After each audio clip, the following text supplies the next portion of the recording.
అందరికీ నమస్కారం.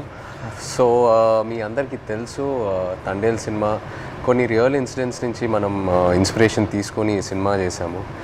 నాకు ఫస్ట్ చందు గారి కథ చెప్పినప్పుడు జస్ట్ ఒక 10-15 నిమిషాలు ఐడియాగా చెప్పాడు. ఆ తర్వాత నేను శ్రీకాకుళంకి వెళ్ళి డి మత్స్యలేశంకి వెళ్ళి 22 మంది ఎవరైతే ఉన్నారో మత్స్యకారాలు వాళ్ళ నుంచి ఈ ఇన్సిడెంట్స్ బేస్ చేసుకొని సినిమా తీసామో వాళ్ళని వెళ్ళి కలవటం జరిగింది. సో కొంతమంది వాళ్ళు మనతో ఉన్నారు ఇక్కడ, మొన్న ఈవెంట్కి వచ్చారు హైదరాబాద్కి, and I'm happy to have them here. So వాళ్ళతో మాట్లాడి ఇంకా కొన్ని విషయాలు తెలుసుకుందాం. Hello, hi. సో అప్పుడు నాకు మీరు చెప్పింది ఏంటంటే మామూలుగా మీరు శ్రీకాకుళం నుంచి గుజరాత్ వరకు వెళ్ళి గుజరాత్లో అక్కడ బోట్లు తీసుకొని ఒక 9 నెలలు అలా సముద్రంలో అక్కడే ఏట పూర్తి చేసి మళ్ళీ తిరిగి మత్స్యలేశంకి వస్తారని. ఎందుకు గుజరాత్ వరకు ఎందుకు వెళ్తారు? అంటే మామూలుగా గుజరాత్ వరకు ఎందుకు వెళ్తున్నాం అంటే కారణం ఏంటంటే ఇక్కడ మనకి జిట్టీలు అందుబాటులో లేవు. ఓకే. అంటే ఇక్కడ ఏటకి వెళ్తుంటే అలలు పెద్ద కెరటాలు ఇరిగేస్తుంటాయి, దాని బోట్లకి వెళ్తుంటే ప్రాణాలు కోల్పోతున్నాం. అయితే గుజరాత్లో ప్రతి 20 కిలోమీటర్లకి జట్టీలు ఉంటాయి అక్కడ. ఓకే. అందుకనే ఉపాధి ఉంటుందని వెళ్ళిపోతున్నాం అక్కడ. ఓకే ఓకే జీవనోపాధి ఓకే కష్టపడ్డానికి వెళ్ళిపోతున్నాం. సో మీరు ఒకసారి అక్కడికి వెళ్ళాక ఒక నెల రోజులు సముద్రంలోనే ఉంటారా? ఒకసారి బోట్ తీసుకున్న తర్వాత నెల రోజులు సముద్రంలోనే ఉంటారు? నెల రోజులు ఉంటాం. లేకపోతే మీకు కంప్లీట్గా బోట్ డెక్ ఫుల్ అయిన తర్వాత తిరిగి వస్తారా? అది సముద్రంలో ఏటకి వెళ్తాం, చేపలు ఎక్కి పట్టిందంటే 20 రోజులకు వచ్చేస్తుంటాం. అంటే ఐస్ అంటారు కదా, ఐస్ అయిపోయిందంటే వచ్చేస్తాం. ఓకే. చేపలు ఎక్కువ దొరికితే ముందు వచ్చేస్తాం, దొరకలేదంటే అక్కడక్కడ పట్టుకుంటూ నెంబర్లు కొట్టుకుంటూ ఎత్తుకుంటూ పట్టుకుంటాం. కొద్దిగా లేట్ అవుతుంది. చేపలు దొరికామంటే హ్యాంగ్ వచ్చేస్తాం జట్టి. Okay okay okay. అండ్ మీరు అక్కడ సముద్రంలో ఉన్నప్పుడు సెల్ ఫోన్ కనెక్షను, ఇంటితో మాట్లాడాలనుకున్నా, పిల్లలతో మాట్లాడాలనుకున్నా అలాంటి అవదు, ఏ కనెక్షన్ ఉండదు? అవదు. దగ్గరలో అవ్వద్దు. అంటే గుజరాత్ వేరే వాళ్ళు ఉంది కదా పోలబందర్ దగ్గర, దాని నెంబర్ కొడతాం. ఒక 200 కిలోమీటర్లు ఉందనుకో, ఆ స్టీరింగ్ పట్టుకుంటూ వస్తాం. దగ్గరలో ఒక 20-30 కిలోమీటర్లు టవర్ వస్తుంది మాకు. అప్పుడు పైన స్లాబ్ మీదకి వెళ్ళడం, చూడడం, టవర్ రావడం, మాట్లాడడం. ఒక్కొక్కసారి కట్ అయిపోద్ది, 2 ముక్కలు మాట్లాడడం, మళ్ళీ చేయడం, అలా ప్రయత్నిస్తుంటాం. అలాగా. ఓకే. బాగున్నారా? చాలా బాగా. పిల్లలు బాగుంటారా, ఎలా ఉన్నారు, అందరూ బాగుంటారా, అమ్మ నాన్న అట్లా ఉన్నప్పుడు అంటే ఎక్కడో చిన్న ఫీలింగ్ తట్టి ఉంటారు. తుఫాన్ అంటారు సడన్గా. గుజరాత్కి ఇలాగా టీవీలో చూస్తాం కదా, గుజరాత్కి తుఫాన్ ఉందని వస్తారు. తుఫాన్ ఎలాగుంటారు, ఎక్కడ ఏడ్ చేస్తారు అనేసి అనుకునేలోపు వీరు అక్కడ ఏది అందుబాటులో ఏ జట్టు ఉంటుంది, గోవా అవని మంగళూరు అవని ఏదో అవని, అక్కడికి వెళ్ళడము. అక్కడ బోట్ యాంకర్ అంటారు కదా, అదేసి అక్కడ ఉంటారనమాట జట్టి. అప్పుడు మాకు కాల్ చేస్తారు. అప్పుడు మాకు ధైర్యంగా ఉంటుంది, ఆ జట్టికి వస్తారు తుఫాను దొరకంట అనేసి మాకు ధైర్యం ఉంటుంది అనమాట. మీరు రోజుకి చూస్తూనే ఉంటారు. ఎప్పుడు వస్తారు తుఫాన్ కదా, గుజరాత్లో ఎలా ఉంటారు, ఎప్పుడు జట్టికి వస్తారని చూస్తాం. వీళ్ళు ఫోన్ రావాలి, అమ్మాయ్యా వస్తారు అనే ఫీలింగ్ అనేది ఉంటుంది. సో మీరు ఫోన్ పక్కనే పెట్టుకుంటారా? ఫోన్ అయితే పక్కనే ఉంటుంది. తుఫాన్లు అయినప్పుడు అయితే కరెక్ట్గా వచ్చినప్పుడు ఫోన్ అయితే ఇంట్లోనే ఉంటుంది. ఎప్పుడు ఫోన్ చేస్తారో తెలియదు కదా. అదే ఏట్లో ఉన్నప్పుడు నార్మల్ టైం, తుఫాన్ లేని టైంలో ఏట్లో ఉంటారు కదా, 30 డేస్ అయ్యగల ఇంక కాల్ వస్తుంది, పక్కన పెట్టుకోండి. కాల్ 30 డేస్ కానీ 1 డే అవతలైనా ఇంకా టెన్షన్ అనమాట, ఎందుకు రాలేదు, ఏమైంది అని. సో టెన్షన్ అనేది వచ్చేస్తుంది అనమాట. ఒక్కొక్కసారి అయితే ఎమోషనల్ అయిపోతాం. మన సినిమాలో కూడా సాంగ్ మోంటాజెస్లో ఉంది కదా, the calendar where you'd keep. So ఆ 30 డేస్ అక్కడి నుంచే ఆ చిన్న ఆ మూమెంట్ తీసుకున్నాం మీరు చెప్పిన దాన్ని బట్టి. అంటే మన ఫిల్మ్లో కూడా ఒక సీక్వెన్స్ ఎలా పెట్టాం, ఎన్ని రోజులు అయిపోయిన తర్వాత ఎలా కొంచెం చేతులు ఉణుగుతున్నాయో తెలుసా అని.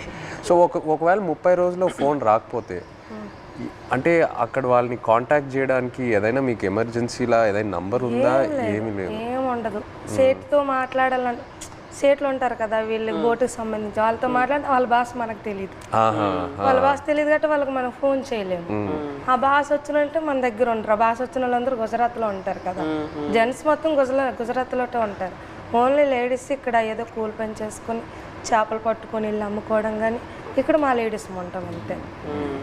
మాకు ఇది తప్పించి వేరే వృత్తి అయితే రాదు, చేపల వృత్తి. ఎప్పుడైనా ఇంత ఒక దేశానికి తెలిసిపోయింది ఇలాగా 22 మంది మత్స్యకారులు దొరికిపోయారని.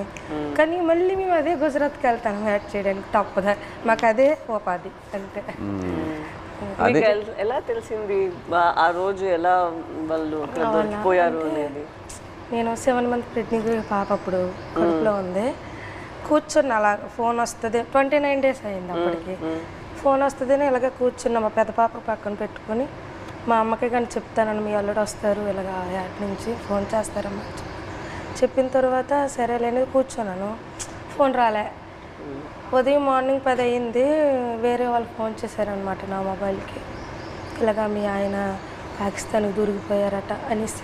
వేరే వాళ్ళంటే ఎవరు ఫోన్ చేశారు? అదే గుజరాత్ నుంచి. మా ఊరు నుంచి వలస వెళ్ళారు కదా, అక్కడి నుంచో ఒక బోటు జట్టికి వచ్చింది. వీళ్ళు దొరికిపోవడం చూసిన బోట్ అది, కలర్ చూసారు ఆ బోటులో ఉన్నోళ్ళు, మీ ఆయనకి పాకిస్తాన్లో పట్టుకుని వెళ్ళిపోయారు అని చూసిన వాళ్ళు నాకు వచ్చి ఫోన్ చేసి చెప్పారు. ఓకే. చెప్పిన తర్వాత అవును అన్నట్టు అసలు ఏడుపు కూడా రాలేదు, అలా కన్నీళ్ళు ఇంకిపోయేవి. ఎలాగా పాకిస్తాన్ అంటే మామూలుగా చిన్నప్పటి నుంచి పాకిస్తాన్ అంటే ఏదో భయం మాకు అనమాట. చిన్నప్పటి నుంచి పాకిస్తాన్కి మనకి యుద్ధాలు ఏదో వినేవారు, అలాంటప్పుడు పాకిస్తాన్ అంటే భయం మనకి. అలాంటిది పాకిస్తాన్కి దొరికిపోవడం ఏంటి, ఏం చేస్తారు ఏమో, చంపేస్తారేమో, ఉగ్రవాదులకి గట్రా పేల్చుకోవడం చంపేయడం విన్నాం కదా, ఏమో చంపేస్తారేమో నీటిలో ఉండే అదో టెన్షను. అలాగా కూర్చొని అందరం ఫ్యామిలీ మొత్తం ఏ ఊర్లో వాళ్ళు సంబంధించిన వాళ్ళు, మా ఊర్లో అయితే 7 ఉన్నారు మా పంచాయతీలో సంబంధించిన 7 మా దగ్గర కూర్చొని ఏమైంది అనేసి అంటే, ఒక అబ్బాయి భాష వచ్చిన గుజరాతీ భాష ఆడిన అబ్బాయికి మేము వీళ్ళు సేటు ఉంటారు రామారావు వాళ్ళ సేటు, వాళ్ళ సేటుకి ఫోన్ చేయించాం. అడగండి ఒకసారి ఏమైంది ఆ సీటుకి అంటే, వాళ్ళు ఫోన్ చేసి అడిగారనమాట ఏమైంది, ఆ పాకిస్తాన్ వాళ్ళు పట్టుకెళ్ళిపోయారంట, ఏమైంది సేట్ అని అడిగితే అతనే పట్టుకుని వెళ్ళిపోయారు, నీటిలో ఉంచారని చెప్పారు. ఇంకా మాకైతే ఎలాగ వస్తారు అనేసి, ఎలాగ ఆలోచించాలి, ఎక్కడికి వెళ్ళాలి, ఎలాగ తీసుకురావాలి అనేసి ఒక ఎమోషనల్ అయితే మామూలు కాదు. 22 మెంబర్స్ అంటే చిన్నపిల్లలు, అప్పుడే మ్యారేజ్ అయిన అబ్బాయి అక్కడే ఉన్నాడు, నేను కడుపుతో ఉన్నాను, 2 పిల్లలు, ఒక భర్త దొరికిపోయిన ఆవిడ కూడా ఇంకా ఆ బాధ వేరే, 2 బిడ్డలు ఒక భర్త అంటే ఇంకా ఆ ఎమోషన్ అయితే ఇంకా వేరే. అందరం ఇంకా అంతే, ఏం చేయాలని ఆలోచనతో 1 month వరకు అలా ఉన్నాం. ఇలాగా న్యూస్ వచ్చి ఇలాగా ప్రసారం చేయడము మీడియా కొంచెం హెల్ప్ చేసింది. Okay okay. మీరు ఆ పాకిస్తాన్లో ఇంతకుముందు వేరే ఎవరైనా ఇలా పాకిస్తాన్ సైడ్కి వెళ్ళి వాళ్ళు పట్టుకోవటం జరిగిందా, లేకపోతే ఫస్ట్ టైం ఏనా ఇలా జరగటం? Okay okay. ఇప్పుడు కూడా ఉన్నారు అక్కడ? ఇప్పుడు ఉన్నారో తెలియదు కానీ మీరు అప్పుడు ఉన్నప్పుడు అక్కడ మీరు వెళ్ళి ముందే అరెస్ట్ అయ్యి ముందే ఉన్నారు అక్కడ. తీసుకెళ్ళేటప్పటికి మేము ఏడుస్తున్నాం అక్కడ. ఏడుస్తుంటే వాళ్ళు మాకు బుద్ధిరిస్తుంటారు, పళ్ళకోయండి అదేటి ఇదేటని. వాళ్ళు అన్నారు మాకే 2 సంవత్సరాలు అయింది మేము వెళ్ళట్లేదు అని మరికొద్దిగా ఏడ్చేస్తున్నాము. వాళ్ళు 1.5 సంవత్సరాలు ఒక్కొక్కరు ఒక్కొక్క కారణం. అంటే ఆధార్ కార్డులు పేర్లు రాంగు, ఒక్కొక్క పేరు అంటే ఒక బోట్లో 9 మంది ఉంటారు, వాళ్ళకి ఏదో అర్జెంట్ పని నుండి వెళ్ళిపోతారు వాళ్ళు. అంటే టిక్ పాస్లో పేరు ఉండాలి, ఎవరు కలాసి వచ్చారనుకో ఆ టిక్ పాస్ ఆఫీస్కి వెళ్ళి పేరు రప్పించుకోవాలి, పలానా రామారావు పలానా రాంబాబు అని. అది ఎవరు వెళ్ళిపోతే వాళ్ళ పేరు ఏం చెప్పేశాడు అక్కడ. మన ఇండియా నుండి హై కమిషనర్ వచ్చేటప్పుడు కొన్ని పేర్లు రాంగ్ చెప్పేస్తారు అలా, దానివల్ల ఆయన ఉండిపోయాడంటే అక్కడ. ఆయన చెప్పడం మరికొద్దిగా ఏడుపు వచ్చింది మాకు, చాలా బాధ అనిపించింది. ఆ నైట్ భోజనం కూడా మానేసాం, మళ్ళీ అలాగ రోజులు గడిచిన కొద్ది అలాగే ఇదైంది. అక్కడ జైల్లో అంటే మీరు ఏం చేసేవాళ్ళు రోజు? ఏదైనా ఫ్రీడమ్ ఇచ్చేవాళ్ళా లేకపోతే సెల్లోనే ఉండేవారా? ఏం చేసేవాళ్ళు? అంటే తెల్లారితే వచ్చేవారు కానిస్టేబుల్ పోలీస్ పాకిస్తాన్, లేపి మొక్కలకి నీళ్ళ గంట పోసేవాళ్ళం. ఓకే.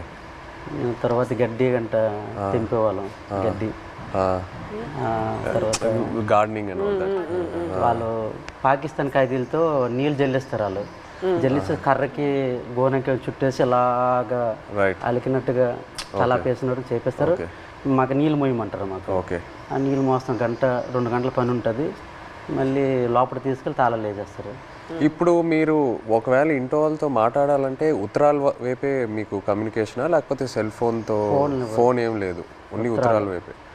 అండ్ అది పంపించడానికి ఎంతసేపు పట్టేది? మీరు ఒకసారి రాసిన తర్వాత, ఉత్తరం రాసిన తర్వాత వెళ్ళి మత్స్యలేశం చేరడానికి ఎంత టైం పట్టేది?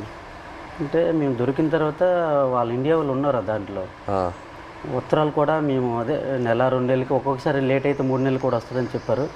మేము కూడా లెటర్లో రాసాం ఇలా అనుకోండి అంటే ఏట పూర్తి అయిపోయింది, అదే రోజు తెల్లారిసరికి వచ్చే టైంకి అనుకోకుండా దొరికిపోయాం, ఇలా జరిగింది. ఒక పక్క బాధగుండా లోపల దిగమింగుకొని మీరు శుభ్రంగా ఉండండి అని వాళ్ళకి చెప్పాం.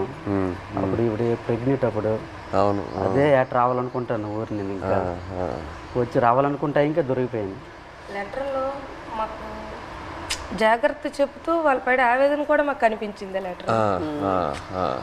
జాగ్రత్తగా ఉండండి, ఇక్కడ మాకేం పర్వాలేదు కానీ వెళ్ళి పోరాటం చేయండి అంటే అక్కడ ఏంటంటే జాగ్రత్తగా ఉండండి, వెళ్ళి పోరాటం చేయమంటే మాకు ధైర్యం చెప్తూ వాళ్ళకి బయటికి తీసుకురావడానికి పోరాటం చేయండి నేను ఒక ఆవేదన అనేది కనిపించేది మాకైతే. ప్రెగ్నెన్సీ కదా అయినా సరే ధైర్యం చేసి వెళ్ళేదాన్ని, ఎక్కడ పొలిటీషియన్ మీటింగ్లు ఉన్నా సరే వెళ్ళేది. ఏమో సింపతి ఉంటుందేమో, అరే ప్రెగ్నెన్సీ కదా లేడీ కదా పాప వాళ్ళ హస్బెండ్ దొరికిపోయారు అనేసి ఒక సింపతి ఉంటుందని ధైర్యం చేసి వెళ్ళిపోయేదాన్ని. ఓహో మీరు వెళ్ళిపోయారు. నేను వెళ్ళిపోయేదాన్ని, తను ఆల్ ద పొలిటికల్ అన్ని దగ్గరికి వెళ్ళిపోయేదాన్ని. అందరూ మీ హస్బెండా కడుపుతూ ఉన్నావా అయ్యో పాపం అనేవారు. ఏమో సింపతి ఉంటుంది కదా సార్, అంటే వీళ్ళకి అక్కడికి తీసుకెళ్దాం ఢిల్లీ వరకైనా తీసుకెళ్దాం అంటే సింపతి ఉంటుందేమో అనేసి నేను గర్భవతితో ఉన్నప్పుడు కూడా వెళ్ళేదాన్ని.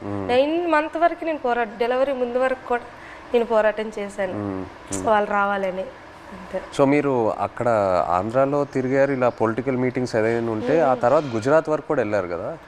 ఢిల్లీ వరకు వెళ్ళారు. గుజరాత్కి వెళ్ళా స్టేట్ దగ్గర ఢిల్లీ వరకు వెళ్ళారు. స్టేట్లకి ఫోన్ల వరకే, గుజరాత్ వెళ్ళలేదు. డెలివరీ అయిపోయిన తర్వాత 20 days పాపకి 20 days పాపకి ఇంటి దగ్గర వదిలేసి దాన్ని ఢిల్లీ వెళ్ళాం. ఢిల్లీ వెళ్ళిన తర్వాత అంటే అందరూ అనేవారు, ఇతను కూడా లెటర్లో రాశారు ఢిల్లీ వెళ్ళండి, ఢిల్లీ వెళ్తే మనకి వచ్చే అవకాశాలు ఉన్నాయని ఇతను లెటర్లో రాసేవారు అనమాట రామారావు గారు.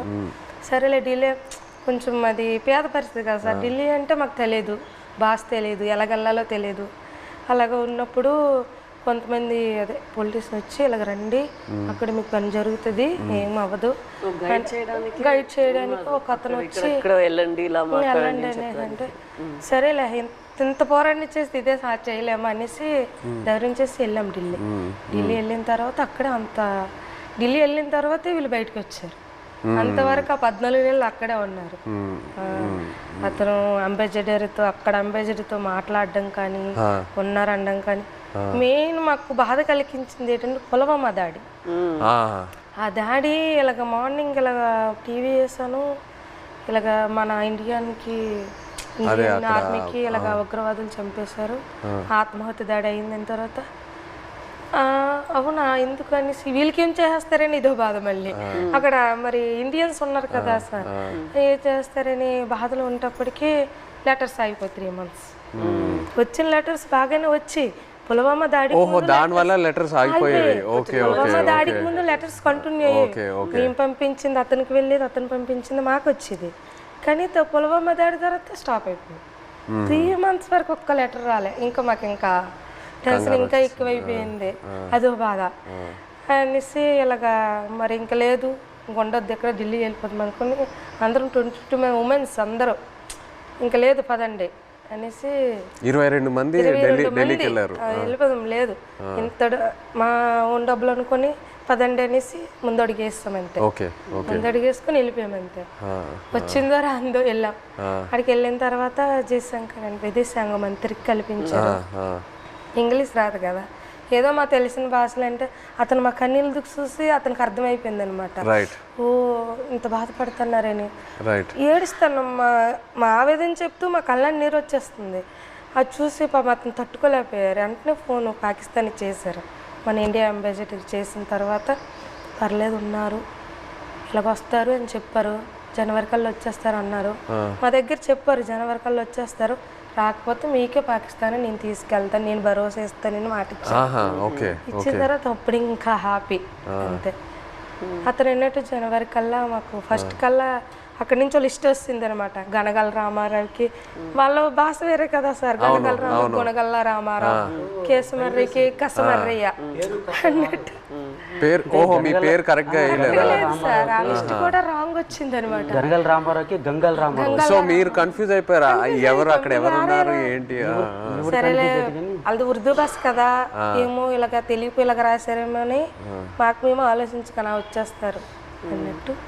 మీకు ఆ టైంలో ఎలా అనిపించింది? సడన్ గా భయం వేసింది. పేరు డిఫరెంట్గా ఉన్నప్పుడు 22 మందిలో 21 మంది వెళ్ళిపోయి నన్ను వదిలేస్తారేటని ఒక ఇది. వీళ్ళు కావాలని వాళ్ళకి రాస్తారేటో చెప్పలేం. పాకిస్తాన్ ఓన్లీ మీ పేరే తప్పేశారా? అందరివి ఓకే అందరివి అందరివి ఏదో కొంతమంది అక్కడక్కడ పేరు గనగల రామారావుకి గంగల్ రామారావు వచ్చింది. గంగల్ రామారావు వస్తే మరి పేరు డిఫరెంట్ అయితే ఖచ్చితంగా వదిలేస్తారని ఇండియా వాళ్ళు అంటుంటారు. ఇంతకుముందు ఉన్నవాళ్ళు పాత వాళ్ళు. నాకైతే రాత్రి ఇద్దరు రాలేదు. 22 మందిలో 22 నా పేరు రాకపోతే నాకు వదిలేస్తే నాకు నిద్ర పట్టట్లేదు, తినాలనిపించట్లేదు. అప్పటికే 14-15 నెలలు అయిపోయింది, సంవత్సరం దాటిపోయింది. అప్పటికి ఇలాగ అయిపోయింది, సన్నంగా అయిపోయాను. వాళ్ళు ఏదో చపాతీలో అంటే ఏదో కలుపుతారంట అక్కడ జైల్లో. అదేదో మనకి ఏదో బరువు మోయాలని మోయలేమంట, ఆవేశం వచ్చేస్తుందంట. వాళ్ళు చెప్పిన మాటలే అప్పటికే సన్నంగా అయిపోయాను. తర్వాత నోటానికి కూడా బ్లడ్ వచ్చేస్తుంది. ఏమంటే టెస్టులు చేస్తే వేడి వల్ల అన్నారు, ప్రాబ్లం లేదంటే కొద్దిగా ఆపేయకుండా ఉన్నాయి. అలాంటి చాలా భయం వేసేది. అలాగే పుల్వామా టైంలో మీరు అక్కడ ఒక కన్ఫ్యూషన్ లాగా ఏమైనా అయిపోయిందా మీకు? అయిపోయింది. మరి ఏదో వేరే సెల్లో పెట్టేవారంట అక్కడ, ఏదైనా బయట ప్రమాదం ఏదైనా జరిగితే. అంటే బీహార్ జైల్లో ఒక పాకిస్తాన్ ఖైదీకి ఇండియా వాడు చంపేశారని తెలిసింది మాకు. అక్కడ జైల్లో టీవీ ఉంది మాకు చూస్తుండగా. చంపేస్తే మాకు తెలీదు. మాకు 4 రూమ్లలో అందరికి ఒక్క రూమ్లో బంధించేస్తుంటారు. బ్యాగులకి నైన్గా పట్టుకొని ఒక రూమ్లో తీసుకెళ్ళి ఇంకోటి బాంబు వేసేస్తారు, మనం చంపేస్తారని అంటే ఇంకొకడు. చాలా భయం వేసేస్తుంది. అప్పుడు ఇంకో అందులో కానిస్టేబుల్ ఉంటారు కదా కొందరు పాకిస్తాన్ వాళ్ళు, ఆయన లేదు అక్కడ మీ ఇండియా కూడా మా పాకిస్తాన్ ఖైదీ చంపేశాడు కదా, ఇక్కడ మీ వాళ్ళకి ఏం జరగకంటే మీరు అందరికి ఒక రూమ్లో పెడతాను, మీరు జడవద్దని చెప్పాడు. అప్పుడు కొద్దిగా ఊపిరి పీల్చుకున్నాం. అలా జరిగింది. అండ్ మీకు జైల్లో ఇప్పుడు డబ్బుల్లా ఇప్పుడు ఈ ఉత్తరాలు పంపించడానికి ఆ అమౌంట్ ఎలా మీకు వచ్చేది? పెన్నుల మీద పేర్లు చేస్తాను నేను. ఒక్కొక్కరు ఒక్కొక్క పని నేర్చుకున్నాం. నాకైతే 2 వారాలు పట్టింది టైం. ఓకే. ఇప్పుడు నాకు చైతన్య పెన్ను ఉంటుంది, పైన దారంతో నాకు చైతన్య పేరు వచ్చేస్తుంది. కింద సాయిపల్లి అంటే ఒక పెన్ను మీద 2 పేర్లు రాస్తే 2 పేర్లకు 200 ఇస్తారు. ఒక పేరు అయితే 100 రూపాయలు ఇస్తారు. అలాగే రోజుకి 5-6 పెన్నులు అలా చేసేవాడిని. ఆ పెన్నులు వాళ్ళకి ఇస్తే ఖైదీలు ఏడు చేస్తారు, వాళ్ళకి బెయిల్ మీద వెళ్తారు కదా కోర్టుకి, వాళ్ళ ఫ్యామిలీకి ఇస్తారు కదా. ఆ డబ్బులతోటి మేము ఏంటంటే అప్పుడప్పుడు ఏదో గుడ్లు తెచ్చుకొని కానీ మాంసం కానీ తినడం కానీ. 22 మందికి మరి మెయిన్ లీడర్ని కదా, వాళ్ళ గెడ్డలకు కానీ వాళ్ళ రింకిలకు కానీ బిస్కెట్లకు కానీ ముసలి వాళ్ళకి తెలియదు కదా, వాళ్ళకి డబ్బులు ఇచ్చేవాడిని గెడ్డలకి. సో ఒక్క ఉత్తరం పంపించడానికి ఎంత అయ్యేది మీకు? ఎంతంటే ఒక 200-300-500 అంటే మా డబ్బులు ఉండవని తెలిసి ఏవో ఖర్చులు మట్టుకు పనులు చేస్తుంటాం. వాళ్ళకి ఇచ్చి అలాగే. అంటే ఎన్ని పేజీలు రాయొచ్చు ఒకసారి? ఎన్ని పేజీలు పంపించచ్చు ఉత్తరం? అంటే వైట్ పేపర్ మీద రాసి లోపల కవర్లో పెడతాం మేము. మినిమం రెండు పేపర్లు 22 మంది 2 పేపర్లో రాసి పంపించాలి. అంటే ఇద్దరేసి ఒక్కో ఉత్తరం ఉంటుంది. 22 మంది ఎవరిదా ఇద్దరు జాయింట్ పడేవాళ్ళం. ఓకే. ఇంకా డబ్బులు లేనప్పుడు సర్దుకుంటాం. అలాగే ఇటు పెట్టి అలాగే అడ్జస్ట్మెంట్ అయ్యేవాళ్ళం. మీరు ఒక్కొక్కరికి ఈ ట్రిప్ అయితే నువ్వు లెటర్ పంపిస్తే నెక్స్ట్ ట్రిప్ నేను పంపుతాను. మళ్ళీ మాకు కాంప్రమైజ్ అయ్యి అడ్జస్ట్ చేసుకునే వాళ్ళం. ఓకే. అండ్ మీ పాప ఫోటో ఫస్ట్ టైం ఎలా చూసారు అక్కడ? అంటే పేపర్లో కటింగ్ చేసి ఉత్తరాలు పెట్టేసి పంపించారు ఆవిడ. అంటే అక్కడ ఏమేం జరుగుతుందన్నా ఊర్లో? ఓకే. పెట్టారు, పెట్టేసి పంపించేదాన్ని. అది చూసి అందులో చూసారు పాప. మీరు కావాలని అలా ఫోటో పెట్టారా? ఫోటో కావాలని కాదు, చూడు ఇలాగ ధర్నా చేస్తున్నా, మీరు భయపడకండి, ధైర్యంగా ఉండండి, మీకు తీసుకొచ్చే బాధ్యత మాదనేసి ఒక ధైర్యం చెబుతూ ఒక లెటర్ రాసేవారు. ఇక్కడ మేము భయపడే వాళ్ళకి భయపెట్టిస్తే వాళ్ళు ఇంకా భయపెట్టేస్తారు కదా అనేసి ఒక పోరాటం చేస్తాను, మీరు జడకండి ధర్నాలు చేస్తాను అనుకుని పాప ఫోటో కట్ చేసి పెట్టేసి పంపించారు. జైల్లో అయితే చాలా బాధ. అంటే ఆ పాకిస్తాన్ ఖైదీలకి పడుకుని పెట్టి చెట్ట పైకి ఎత్తేసి పట్టుకొని పెద్ద బెల్ట్ ఉంటుంది, ఇలాగ బాధేసేవారు. అమ్మో సచ్చాను బావ సచ్చాను అంటే మేమేంటి మనకి అలాగ కొట్టేస్తారని మేము జడిసిపోయాం. ఈ చెట్ట పైకి ఎత్తేసేవారు, చేయలాగా సాపేసేవారు. కింద పడుకుని పెద్ద బెల్ట్ ఉంటుంది, కర్ర పట్టుకొని ఇలా తిడ్డ ఉంటుంది అలా ఉంటుంది. ఆ బెల్ట్లో అలా కొడుతూ అమ్మో సచ్చాను 10 దెబ్బలు అంటే అలాంటివి. మనకి ఇండియా వాళ్ళు కూడా అలాగే కొడతాను జడిసిపోయాం. ఫస్ట్లో మేము వెళ్ళేటప్పటికి మొక్కలకి నీళ్ళు పోస్తుంటాం కదా, ఆ పక్కన వాళ్ళకి అది ఏం చేసాడో మనకు తెలీదు. అలా కొడుతుంటే అలాగే మనకి కూడా కొట్టేస్తారని భయం వేస్తుంది ఫస్ట్లో.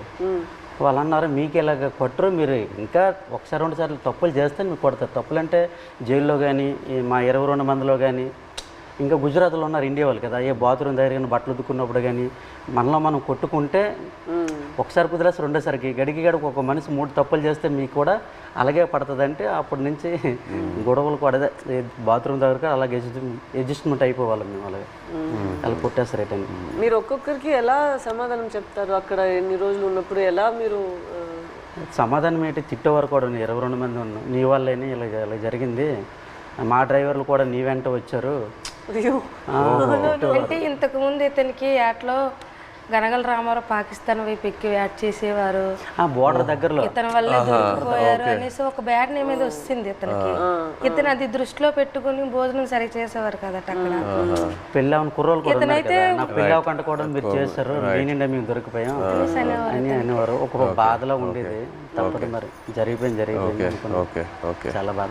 బట్ ఇప్పుడు వాళ్ళందరూ బయట వచ్చేసారు, పిల్లలు కూడా చేసుకుంటారు. భయంలో ఉన్నప్పుడు అలాగే సడన్ గా మనం మాట్లాడతాము అనుకునేది అని మాట్లాడేస్తాం. మీరు గుజరాత్ సేట్ దగ్గరికి వెళ్ళి ఆయనతో మాట్లాడటం ఆ ఐడియా రాలేదా? అంటే సేట్ దగ్గరికి వెళ్తే ఆ డబ్బు ఆ విషయం భాష రాదు కదా, సో దానివల్ల మీరు కొంచెం ప్రెగ్నెన్సీ డెలివరీ టైం కదా సార్, అతను లేరు, మనకి కొంచెం ఇబ్బంది ఉందనేసి నేను అతను సేటుకి ఫోన్ చేశాను సార్. అక్కడికి చేసిన తర్వాత ఇలాగ అంటే భాష వచ్చిన వాళ్ళతో మాట్లాడించాను, ఇలాగ చెప్పండి డెలివరీ టైం ఉంది కదా, అతనికి ఏమైనా అమౌంట్ నేను వెయ్యను అంటే కొంచెం కోపంగా మాట్లాడేవారు వాళ్ళు. నేను వెయ్యను, పట్టించుకోలేదు వాళ్ళు. మాకు కూడా 2 బోట్లు దొరికిపోయాయి కదా,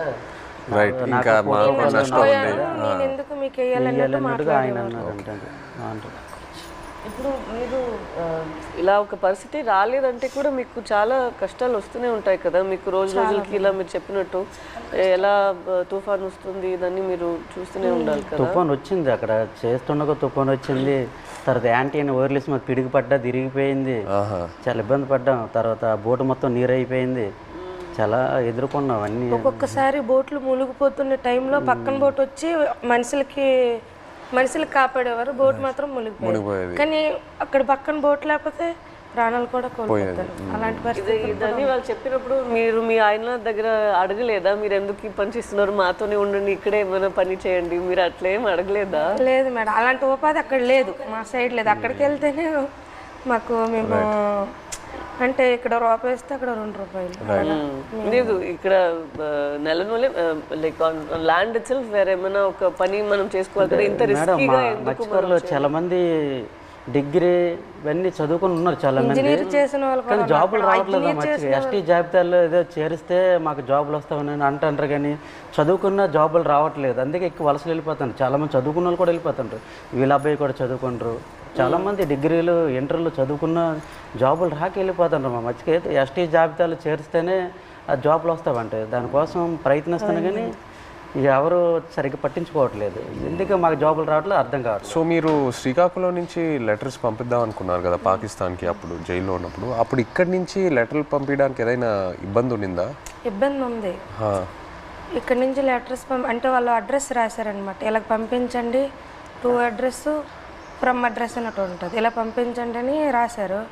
అలాగే మేము పోస్ట్ ఆఫీస్కి వెళ్ళి ఇలాగ రాస్తే పాకిస్తాన్ రాస్తే వాళ్ళు చదివారు, పాకిస్తాన్ ఏంటి, పాకిస్తాన్కి మీకేం సంబంధం, మీరు పాకిస్తాన్కి లెటర్ వేయడం ఏంటి, ఇలాగ అడిగేవారు అనమాట. చాలా ఇబ్బంది పెట్టేశారు. 2-3 డేస్ వాళ్ళకి ఇలాగే ఇబ్బంది పెట్టేస్తే మేము ఈ స్టోరీ మొత్తం చెప్పిన తర్వాత వాళ్ళు అప్పుడు ఒప్పుకున్నారు. తర్వాత మేము ఏదో పాకిస్తాన్ నుంచి వచ్చినట్టు, వీళ్ళు పాకిస్తాన్ వాళ్ళు, మీరే ఈడుమెట్టి పాకిస్తాన్ అనేసి వాళ్ళ క్వశ్చన్లు అడిగేవారు.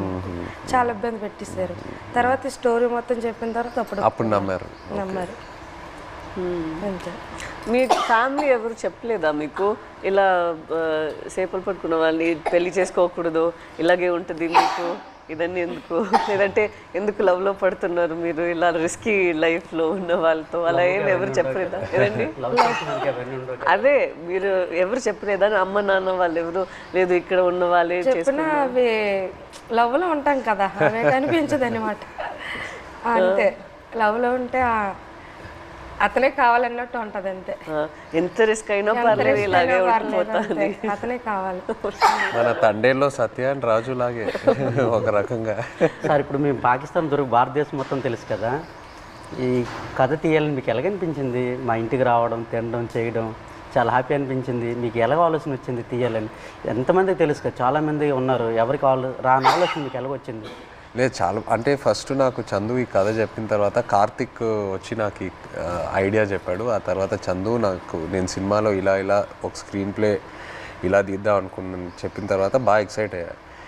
వెంటనే మనం శ్రీకాకుళంకి వెళ్ళి మత్స్యలేశంకి వెళ్ళి అందరినీ కలుద్దాము, అక్కడ వాళ్ళని కలిస్తే నాకు ఇంకా మంచి ఐడియాస్ వస్తాయని చెప్పి అక్కడ వచ్చి మీతో ఆ రోజు స్పెండ్ చేయడం జరిగింది. ఆ తర్వాత వైజాగ్కి వెళ్ళి పోర్ట్లో మళ్ళీ సముద్రంలోకి వెళ్ళటం అదంతా జరిగింది. కానీ మిమ్మల్ని వచ్చి కలిసాక నాకు అర్థమైంది ఈ క్యారెక్టర్లో, ఈ కథలో ఇంకా ఎన్ని లేయర్స్ ఉన్నాయి, ఎన్ని కష్టాలు ఉన్నాయి, ఎన్ని హై పాయింట్స్, ఇన్స్పైరింగ్ ఎలిమెంట్స్ ఎన్నో ఉన్నాయని. సో ఇప్పుడు తండేలు అంటే దాని మీనింగ్ ముందే మీకు తెలుసా? కార్తిక్ చెప్పి లేదు, తండేలు అంటే అంతకుముందు తెలీదు. తండేలు అంటే మనకి ఈ బోట్ క్యాప్టెన్ లీడర్ అనేది ఒకసారి నాకు కథలోకి వచ్చాకే తెలిసింది, అంతకుముందు తెలియదు. మాకు అక్కడ తండేలు అంటారు గుజరాత్లో. అదే వాండర్లో మాకు తండేలు అంటే చిప్పి నడిపించే వారిని తండేలు అంటారు అక్కడ. అందుకే ట్రైలర్లో కూడా డైలాగ్ వేసాం, తండేలు అంటే ఓనరా కాదు, లీడర్.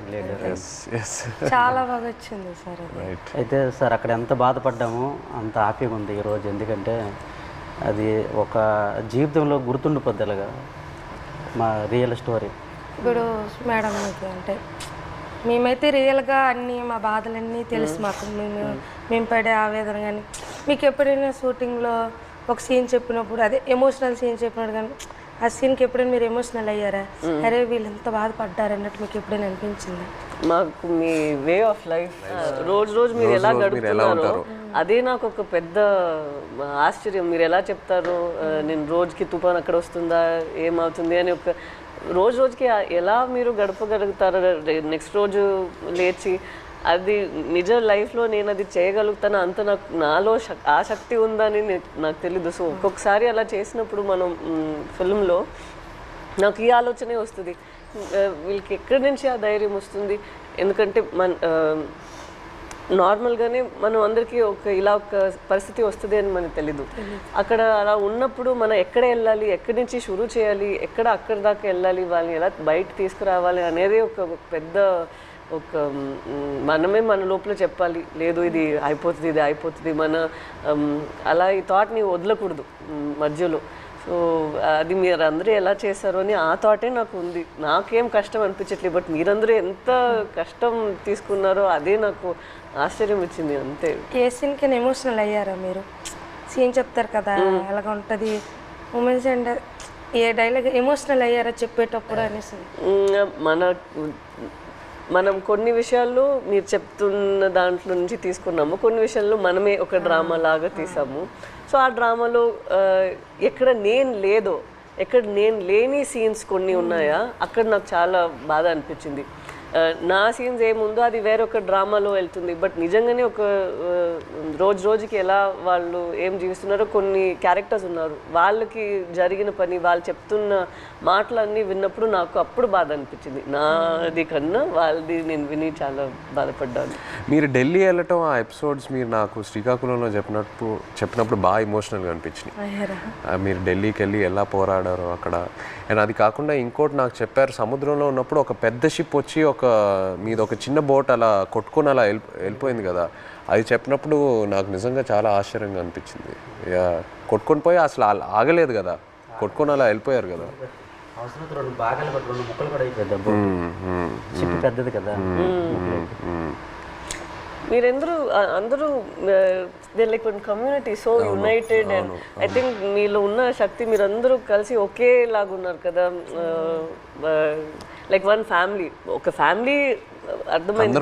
బట్ మీరు అందరి ఒకే ఫ్యామిలీ కదా, సో ఒక్కరికి ఇది జరిగిందంటే అందరికి అది జరిగినట్టే. ఏ ఫ్యామిలీకి అలా జరగకూడదు, మా ఫ్యామిలీలో ఒకేసారి దొరకపోవడం అంటే చాలా బాధాకర విషయం. నేను డ్రైవర్ మెయిన్ తండ్రి కనుక అలా ఆయనకి బోట్ అప్ చెప్పినట్టు మా బావగారు, తర్వాత మా ఎర్రీకి బామ్మర్దే అంటే అన్నయ్య, నేను బోట్ ఆఫ్ చెప్పాను. ఈ బోట్ ఆఫ్ చెప్పిన ఓనర్లు అంతా నా వెనక పంపించారు. ఈ రామారావు ఎక్కి చేపలు పడతాడు, ఈ నేతను వెనకెతలు వెళ్ళండి చేపలు ఎక్కి దొరికితే అనుకుని నాకు వెనకాల పంపించడం, దొరికిపోవడం చాలా బాధాకరం అనిపిస్తుంది. ఇలా జరుగుతుంది అనుకోలేదు. సో లాస్ట్ క్వశ్చన్ అంటే తండేల్ 2 ఉందా? మీరు ఆ రోజు ఈవెంట్లో ఏదో జోక్ వేశారు కదా, చెప్పండి. ఇంకోసారి పాకిస్తాన్కి దొరకాలి, అప్పుడు స్టోరీ అంటే ఒక కోరిక తండేల్ 2 ఉంటే ఖచ్చితంగా ఒక తమ్ముడుగా యాక్టింగ్ చేయాలని ఓకే రైట్. కోరిక మటుకు నెరవేర్చాలి. అయితే పాకిస్తాన్ దొరకకుండా దొరకకు ఈసారి. మీరు ఇంకా ఢిల్లీ అంతా వెళ్ళరా? అంత తిరిగే శక్తి బోల్డ్ కథ ఉంది. ఇంకా అక్కడ వచ్చేసరికి ఇంకా ఇక్కడ ట్రావెల్ పడ్డాం. రైట్ ఒక సంవత్సరం పాటు మేము వెనకాల ట్రావెల్, ప్రతిదీ తిన్నా ఏం చేశారు ఏమిటి అనేది ఒక సంవత్సరం పాటు ఫోన్ కాల్. అదే ఇక్కడ పాకిస్తాన్ వచ్చేసరికి ఇక్కడ అప్పటికి 7 సంవత్సరాలు అవుతుంది. ఇప్పుడు చాలా ఉన్నాయి కదా, ఇంకా ఇక్కడ తండేల్ 2లో కూడా ఇంకా బోల్డ్ కథ ఉంటుంది. కానీ ఈసారి ఫైట్ చేయాలంటున్నారు కదా మీరు వెళ్ళి అక్కడ నుండి ఇక్కడికి వచ్చేసరికి నేనేం చేశాను ఇంకా బోల్డ్ అని ఇంకా స్టోరీ ఉంది. ఇంకా ఖచ్చితంగా ఇది చెప్పండి మాకు జీవితంలో ఇది గుర్తుండిపోతుంది. నచ్చిన విషయం ఏంటంటే సార్ మీరు ఉన్నారు కదా, ఆ డ్రెస్సింగ్ స్టైల్ కానీ ఎప్పుడు మీకు ఏ సినిమాలో అలా చూడలేదు. ఆ చినిగిపోయిన సెట్ కానీ ఆ డ్రెస్సింగ్ స్టైల్ కానీ అనకాపల్లిలో ఒక షూటింగ్ ఉంది కదా, అక్కడికి వచ్చాము. అక్కడ చూసి నేను షాక్ అయిపోయాను. అదే ఏ సినిమాలో చూడలే అసలు. అలా ఇమిడిపోయారు సార్ మీరైతే.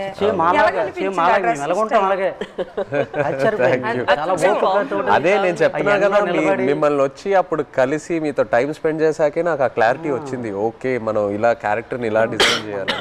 సో లాగా సేమ్ బనీలతోటి ఆ ఎండలోటి ఇవన్నీ చాలా కష్టపడ్డారు. చాలా యాంకర్ పట్టుకొని ఉన్నారు కదా ఫస్ట్ పోస్టర్ పట్టుకొని, హైలైట్ అది అయితే అందరు కూడా మౌలు ముసలంతా సాయి సినిమా మేము చూడాలి. ఎవరికి ఫోన్ చేసినా అదే రింగ్ స్టోన్ బుజ్జి తల్లే. ఎవరికి ఫోన్ చేసినా రింగ్ స్టోన్ ప్రతి సెల్లకి హైలెస్ సాంగ్ ఉంది కదా, అది ఎలా హైలెస్ అది మా స్లాంగ్. అవును, ఎలా సింక్ అయింది అది అక్కడ అంటే మీ మలలకి తెప్ప లాగేటప్పుడు వస్తారు కదా when they rowing, when they pulling the net. ఇప్పుడు అది రేరు. ఇంతకు ముందు జనరేషన్ లో ఎక్కువ వాళ్ళు వచ్చినప్పుడు దీనికి మీరు తెడ్డు అంటారు కదా, కత్తావ అంటాము. ఏమంటారు? కత్తావా. ఆ కత్తావ పట్టుకుని కత్తావా అంటాం మేమైతే. అండ్ పెద్దలు వచ్చినప్పుడు ఇలాగా బోట్ వెళ్తుంది కదా, ఆ కత్తం తోటే అలా లెవెల్ చేసుకొని వచ్చి ఐలెస్ అనుకుని వచ్చి వడ్డీకి వస్తారు. అంటే ఎలా సింక్ అయింది అది, అది మాకు ఆశ్చర్యం. ఈ విషయం మన చందు మొనెటి అండ్ దేవి గారికి వాళ్ళకి క్రెడిట్ ఇవ్వాలి. రైట్, శ్రీమణి గారికి. బుజ్జి తల్లిలో ఒక పాయింట్ ఉంది, అది అయితే నాకు కదిలించింది. ఏది? ఉప్పు నీటికి ముప్పును కూడా గట్టిగా దాటి గట్టి అంటే ఎంత అలలకైనా మీరు దాటుతారు, కానీ ఒక కన్నీటి చుక్క దాటలేకపోతాడు అంతే. అక్కడైతే చాలా ఎమోషనల్ స్ట్రాంగ్. ఆ పాయింట్ అయితే నాకు పిచ్చిగా నచ్చింది, చాలా బాగుంది. Thank you so much. Actually మీరందరికీ థ్యాంక్ యూ చెప్పాలి. మీరు మాకు పూర్వ జన్మలో అదృష్టం చేసుకున్నాం. అట్లా ఏం లేదు, అట్లా ఏం మా జీవితం రియల్ జరిగింది. ఇంకో ఎన్నో విషయాలు చెప్పాలి, బట్ మనకి సినిమా పరంగా ఓన్లీ 2 గంటలే ఉంది. బట్ ఇంకా ఎన్నో చెప్పాలి. ఫ్యామిలీకి ఈ కథ నచ్చిందంటే మా అదృష్టం సార్. అది బొమ్మ దద్దరెళ్ళిపోతుంది సార్. రాజులమ్మ జాతరే పొలిటీషియన్ అనడం లేదు, రాజులమ్మ జాతరే పొలిటీషియన్ అనడం లేదు, కానీ పొలిటీషియన్ చూస్తే ఇంకా బాగా ఏమో అనిపిస్తుంది మాకు. ఎంత చూస్తారే పచ్చికూరలు జట్టీలు లేవు, వాళ్ళకని తెలుస్తుందేమో ఒక నమ్మకం. ఇంకా జట్టి స్పీడ్గా అవుతుందేమో. జట్టు ఉంటే మాకు ఎలాంటి ఇబ్బందులు ఉండవు కదా సార్. మా కోసం మత్స్యకూరల కోసం ఏదేని ఒక మంచి పని చెయ్యండి సార్. అదేనే మీకు వీలైనంత తప్పకుండా అందరి కోసం, మా కోసం అని కాదు, మత్స్యకూరల కోసం. 8 మంది హీరోలు ఉంటుండగా మీరు మా జీవితాన్ని ఎంచుకున్నారు. తప్పకుండా అది పెద్ద కేసు. మేము అనుకున్నాము రిలీజ్ ముందే మీకు ఒకసారి చూపిద్దామని, బట్ మీరు ఐ థింక్ థియేటర్ లో చూస్తే శ్రీకాకుళంలో థియేటర్ లో మీరు అందరు వెళ్ళి చూసి ఖుషిగా అవుతుంది నేను అనుకుంటున్నాను. మీకు సినిమా నచ్చితే మాకు ఎంతో సంతోషం.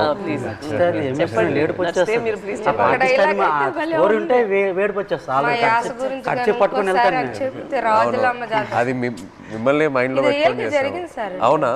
జరిగింది. ఇప్పుడు మేము చేపలు సార్, మా యాస వేరే ఉంటుంది. వాళ్ళు అక్కడ ఉంటుందిరా అనడానికి అక్కడ ఉంటుందిరా అనేసి మా భాష వేరే ఉంటుంది. ఒక సిటీ వెళ్ళామనుకో మా భాష విని అరే చేపలు వాళ్ళరా అంటారు.